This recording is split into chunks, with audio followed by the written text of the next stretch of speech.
Hello friends, welcome to all of you. आज हम देखने वाले हैं गियर मैन्युफैक्चरिंग प्रोसेस। ठीक है, अभी गियर है तो गियर का हम यूज कहाँ पे करते हैं? तो जनरली मोशन ट्रांसमिशन और पावर ट्रांसमिशन करने के लिए हम गियर का यूज करते हैं। अभी हमें पता है कि गियर है वो बहुत सारे टाइप्स के अवेलेबल है और वो गियर है उसको बनाने के लिए भी बहुत सारी प्रोसेसेस अवेलेबल है, लाइक कास्टिंग। तो कास्टिंग के अंदर सैंड कास्टिंग है, डाई कास्टिंग है, इन्वेस्टमेंट कास्टिंग है। तो उसका यूज करके हम गियर बना सकते हैं।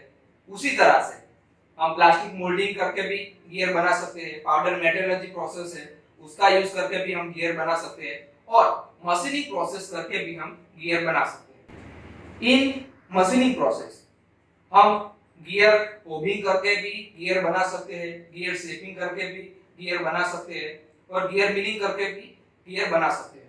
तो आज हम देखेंगे गियर शेपिंग प्रोसेस।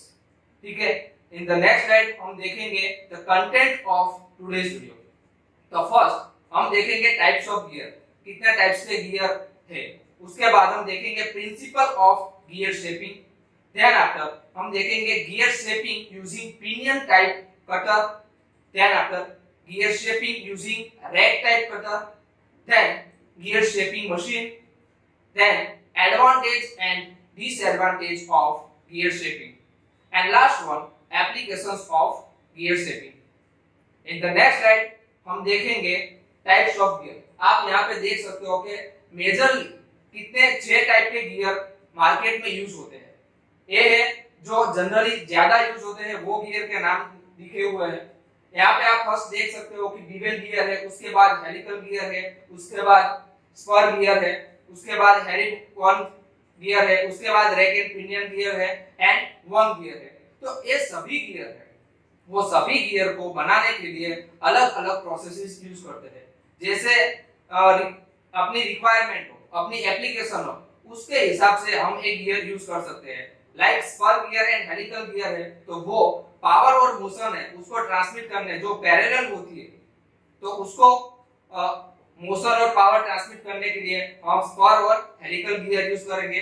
उसके सिवा बीवेल गियर है तो जहां पे हमें पावर ट्रांसमिट करना है कि परपेंडिकुलर मींस का एक एक्सिस यहां पे होगी, दूसरी एक्सिस उसके परपेंडिकुलर होगी। अगर ऐसी आपको पावर ट्रांसमिट करना हो या फिर कोई मोशन ट्रांसमिट करना हो तो बीवेल गियर आप यूज कर सकते हो।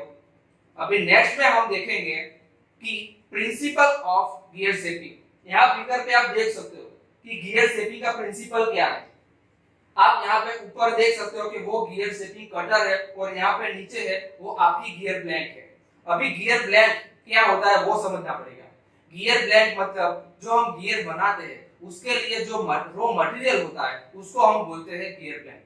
जो गियर ब्लैंक है वो जनरली हम जो राउंड बार होता है उसको कट करके बनाते हैं अपनी रिक्वायर्ड डायमेंशंस के हिसाब से, उसके ऊपर मशीनिंग करके हम गियर ब्लैंक बनाते हैं।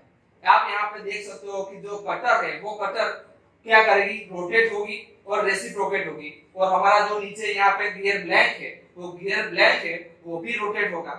दोनों की पिच है वो एक दूसरे के साथ मैच होनी चाहिए। हम यहाँ पे रोटेशन इस तरह से रखेंगे कि दोनों का वेलोसिटी रेशियो है वो एक दूसरे के साथ मैच हो।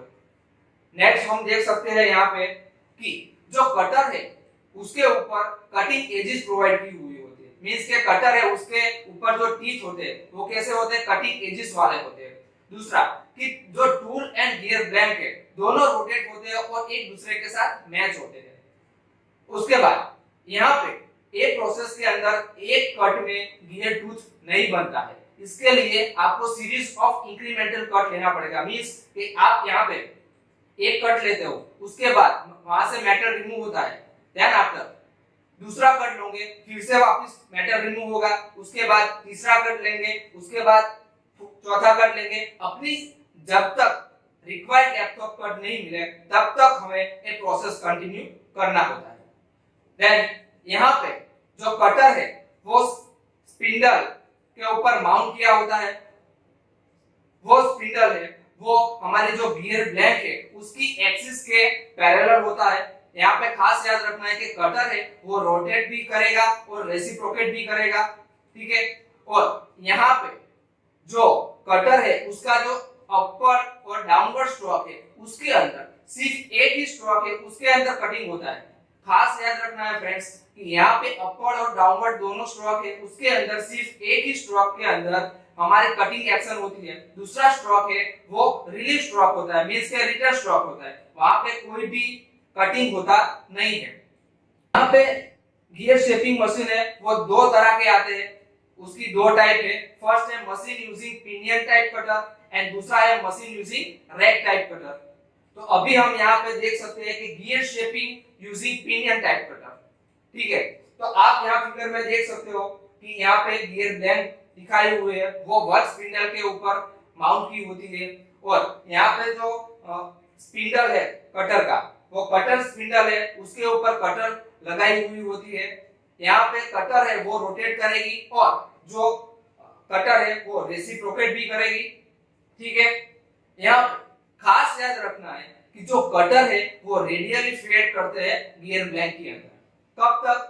जब तक हमारी डेप्थ ऑफ कट है वो रिक्वायर्ड हमें मिल न जाए तब तक। उसके सिवा यहाँ पे जो कटिंग एक्शन है वो रेसिप्रोकेटिंग ऑफ कटर के थ्रू होती है, मींस कि हमारी जो कटर है वो गियर ब्लैंक है वो दोनों की एक्सिस है वो पैरेलल होती हो और हम जब हमारी कटर और गियर ब्लैंक दोनों एक दूसरे के साथ मैच होते हैं, ठीक है, उसके बाद उसको रेसिप्रोकेट करते हैं।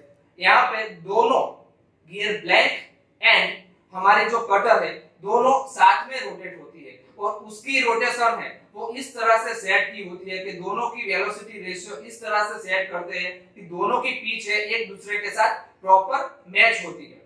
आप यहाँ पे देख सकते हो फिगर में प्रॉपर मैचिंग दिखाया हुआ है। नेक्स्ट कि एक प्रोसेस है, इन शॉर्ट इसको हम कैसे डिस्क्राइब कर सकते हैं, तो आप बोल सकते हो कि combination of rotating and reciprocating cutter, means के जो कटर है वो रेसिप्रोकेट एंड रोटेटिंग दोनों मोशन करेगी, देन दोनों की एक्सिस है वो पैरेलल होगी, मींस के जो हमारी गियर ब्लैंक है वो एंड हमारी कटर है दोनों की एक्सिस है वो पैरेलल होगी। Then relative motion is achieved by gear train.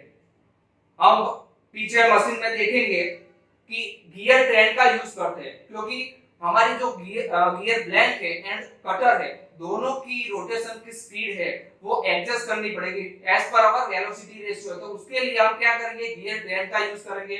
Then खास याद रखना है कि कटिंग है वो अपवर्ड स्ट्रोक और डाउनवर्ड स्ट्रोक दोनों में से एक ही स्ट्रोक में होता है और यहाँ पे जो स्ट्रोक है वो 50 से 450 तक होते हैं पर मिनट, ठीक है। तो एक मिनट में 50 से 450 तक के स्ट्रोक होते हैं। वो डिपेंड करेगा हमारे गियर ब्लैंक है उसका मटेरियल कौन सा है। अगर सॉफ्ट मटेरियल होगा तो वो स्ट्रोक ज्यादा होंगे और हार्ड मटेरियल होगा तो वो स्ट्रोक कम होंगे। देन ए प्रोसेस से ये पिनियन टाइप कटर से हम internal as well as external gear बना सकते हैं एंड इसकी जो एक्यूरेसी मिलेगी डायमेंशनल एक्यूरेसी बहुत ज्यादा होगी विद लोअर कॉस्ट होगी।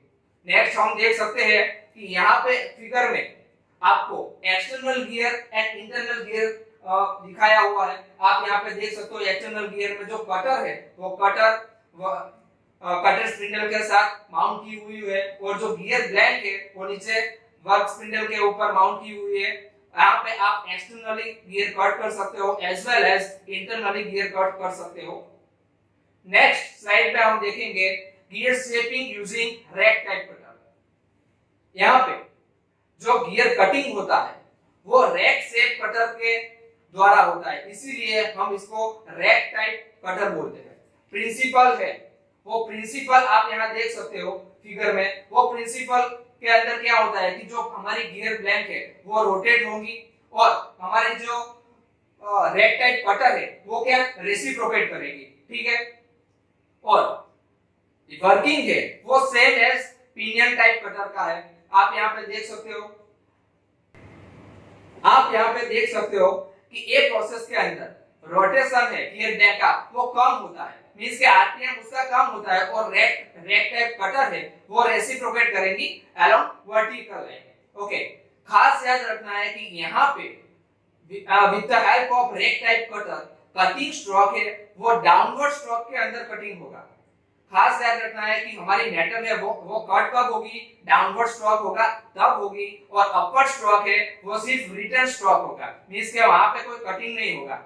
ओके, और प्रीवियस मेथड है उसके अलावा ये मेथड का एक एडवांटेज ये है कि रैक टाइप कटर के अंदर जो उसका रैक है उसके पूरे के पूरे टीथ मींस के सब टीथ है वो यूज हो जाए तब तक आपका जो गियर ब्लैंक है वो रोटेट करेगा। उसके बाद गियर ब्लैंक है वो स्टॉप हो जाएगा, मींस के कटिंग एक्शन नहीं होगी। उसके बाद वापिस जितनी डेप्थ लेनी है फिर से डेप्थ लोगे आप, उसके बाद फिर से वो एक्शन कंटिन्यू करेगा। नेक्स्ट हम देखेंगे गियर शेपिंग मशीन। तो आप यहाँ देख सकते हो कि मशीन की स्कीमेटिक डायग्राम ड्रॉ की हुई है। उसके अंदर क्या होता है कि नीचे देखोगे तो वर्क टेबल है, उसके ऊपर वर्क स्पिंडल है, उसके ऊपर गियर ब्लैंक लगाई हुई है, और जो टॉप है उसके नीचे क्या होगा, कटर स्पिंडल होगा। ओके, और कटर स्पिंडल के नीचे कटर लगाई हुई है। एक स्पिंडल है वो वर्क स्पिंडल के साथ with the help of gear train लगाया हुआ होगा, मींस के वेलोसिटी रेशियो उसको एडजस्ट करने के लिए हम गियर ट्रेन लगाते हैं। ठीक है, नेक्स्ट हम देखेंगे एडवांटेजेस ऑफ गियर शेपिंग। अभी यहाँ पे आप देख सकते हो कि एक कटर है वो एक कटर का यूज करके हम नंबर ऑफ गियर्स बना सकते हैं विथ सेम मॉड्यूल, मींस के सेम मॉड्यूल और सेम पिच के हमें गियर बनाने हो तो एक ही कटर से हम नंबर ऑफ गियर्स बना सकते हैं। दूसरा है कि टूथ प्रोफाइल है वो एक्यूरेट मिलेगी, मींस के गियर की टूथ प्रोफाइल बहुत बढ़िया मिलेगी। देन प्रोडक्शन रेट है वो फास्टर होगा, और ये मेथड से हम सारे टाइप के गियर बना सकते हैं except worm and worm gear. अभी हम देखेंगे disadvantage of gear shaping. Disadvantage ये है कि हम यहाँ पे कटिंग स्ट्रोक जो यूज करते हैं वो एक ही स्ट्रोक में कटिंग होता है, मींस कि वो मेथड है वो थोड़ी स्लो है as compared to gear hobbing. Then अगर हमें हेलिकल गियर बनाना है तो उसके लिए हेलिकल गाइड की जरूरत पड़ेगी। एंड दूसरा डिसएडवांटेज है कि वर्म एंड वर्म व्हील है वो हम ये मेथड से नहीं बना सकते हैं। नेक्स्ट अभी यहाँ आप देख सकते हो एप्लीकेशंस ऑफ गियर शेपिंग। तो मेन एप्लीकेशंस क्या है, तो आप स्पर गियर कट कर सकते हो, आप यहाँ फिगर में देख सकते हो स्पर गियर कैसा दिखता है। देन हेरिंगबोन गियर बना सकते हो, आप फिगर में देख सकते हो वो कैसा दिखता है। देन रेचेट गियर बना सकते हो, वो आप यहाँ फिगर में देख सकते हो। एंड स्प्लाइन बना सकते हो। नेक्स्ट आप यहाँ देख सकते हो आज के वीडियो के कुछ इंपॉर्टेंट क्वेश्चन है, आप यहाँ क्वेश्चन को रिफर कर सकते हो। Thank you so much for watching this video. In the next video, we will meet with some interesting topic of manufacturing. Thank you.